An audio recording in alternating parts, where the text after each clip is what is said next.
Hey folks, did you guys pull your Blackstone or flat top out of storage from the winter and find out there's a lot of white looking stuff on it's probably mold? Well, I'm gonna show you guys how you can clean it up today on the channel. Really quick, simple process, and you can get back on with your day. Already ruining the seasoning. I can hear it in the comments below. All right, let's go ahead and pull this bad boy out from the wintertime storage. Great.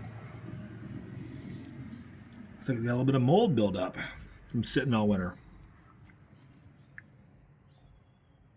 Don't be alarmed if you have this white looking stuff on there, which probably is likely mold. It's an easy thing to deal with, and you'll be back to your normal flat top grilling in no time. It's been entirely way too cold out for myself to get the Blackstone out, so it's been sitting in captivity for some while with, the grease on it. I do my best to clean this thing up after every use, and then I spritz it down with some oil. But inevitably, time affects everything, and this is one of them situations where you don't use it. Well, it's not that you don't lose it. You just have some things you have to worry about later. Now, when something like this happens to me, I use something like Dawn Power Wash, or just some Dawn dish soap and some water. Spray it down and, scrub it good to get everything off. Rinse it with water. And then re-season this grill. Now I can already hear every one of you out there saying, just throw it away. You're gonna ruin your seasoning by doing this. Take better care of it, cover it with this, cover it with that. Yeah, I'm gonna ruin the seasoning because we're gonna clean it off with soap, but we're gonna replace it with a new coating with some high temp oil and do the whole re-seasoning process. Again, not the end of the world. So here's the process which I follow. We're gonna scrub it down with that Dawn dish soap and some water, rinse it really well, crank the heat up and get everything dried off really well, and then start the re-seasoning process with adding a few layers of some high temp oil, let it burn off, that whole process, and be back to a brand new grill. Now, if any of you in the comments are basically saying you can't bring this back from where it's at to new, please put your grill on the side of the road, put your address down below, and someone will come pick it up and take care of it and use it themselves. This is something that's easily taken care of and can get the grill back into normal operating fashion. Now, probably 35 other of you are going to say, hey, you're not doing it right, Kyle. Well, there's probably 7,000 ways you can do this. Let's be honest. You just need to clean it up, get all the old stuff off, and reapply your new coating. I have a sprayer here for water. I can go with the garden hose if I'd like, but I'm going to use this to help do the rinsing. I have my Dawn dish soap, or the power wash, whatever you want to use. I do have a little scrubbing wheel. In the past, I've used a hand one, but this probably will go a little faster, a little bit of power toolage. And then I have a one of those magic erasers to help clean up some of this other flat stuff a little bit. Again, not a big deal. A lot of this lid does come off. I'll probably take it off and wash it separately. All right, let's go ahead and start putting some, I'm gonna adjust this a little bit here.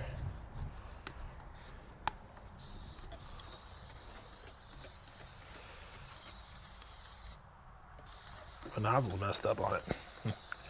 That way we find it'll work.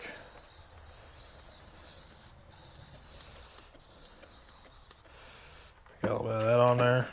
Add a little bit of water to it, just give ourselves a little bit more. Oh goodness gracious, I'm struggling with everything I'm doing today. A little bit on there just to give us some more to bite into, and we're gonna start here on speed 1 and just start scrubbing.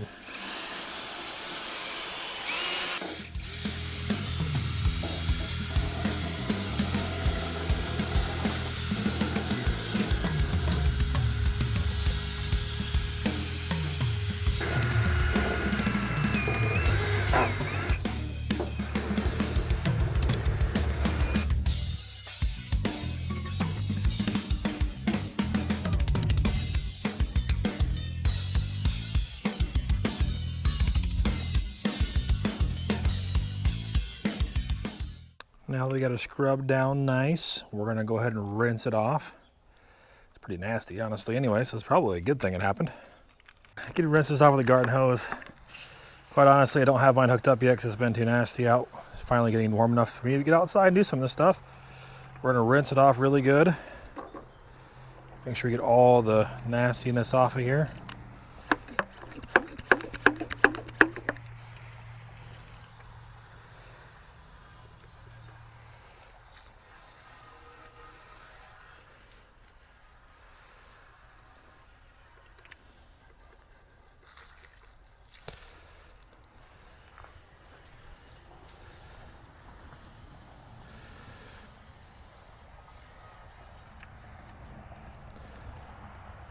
For this next part, I'm gonna use some green Scotch-Brite on my little right angle grinder here, die grinder, whatever you want to call it. I'm gonna, because I have it, I don't want to do it by hand. I can quickly go over the surface here, take off any nasty stuff that's behind.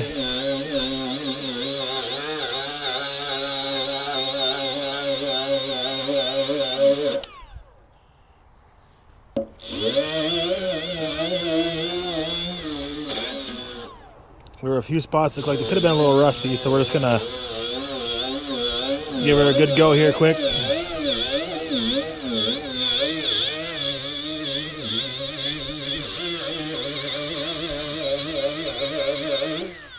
And you wouldn't have to do this, I just want to make sure I get a good seasoning on here when I do this.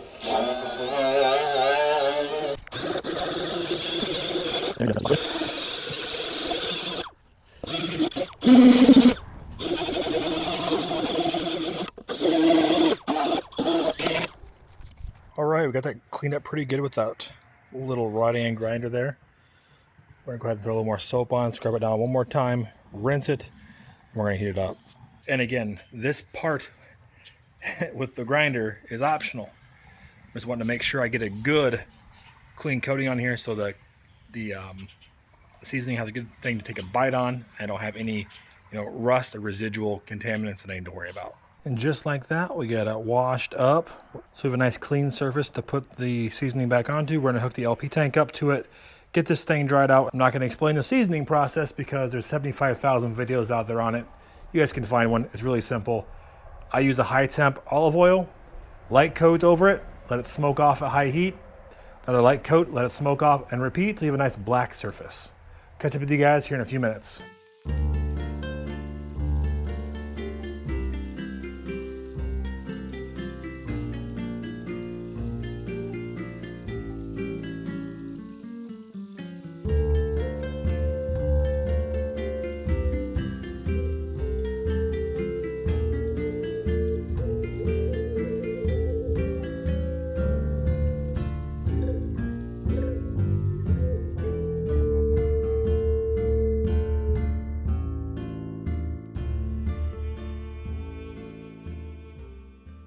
We're gonna let this thing finish smoking off from that last coat of oil on here, and I'll show you guys the final results after everything's cleaned up and reseasoned. And here's the results. Looking real good.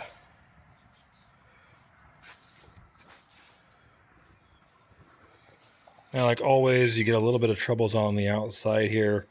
It will season it and a little bit more over time, but that's just one of the downfalls of these, is they're kind of hard to get hot on the very outside edges. But the actual seasoning on the rest of it looks really, really good. And that's all it takes, guys, to get your grill back into cooking shape for the spring and summer. Hope you guys found this quick video informative and helpful. I appreciate each and every one of you. Check out the links down below for some stuff from Amazon if you guys choose to buy those. Just remember they are affiliate links. I make a small bit of commission off those, but it's nothing that affects your buying experience. Thanks to you all for stopping in. Take care of one another. I'll catch you guys on the next video.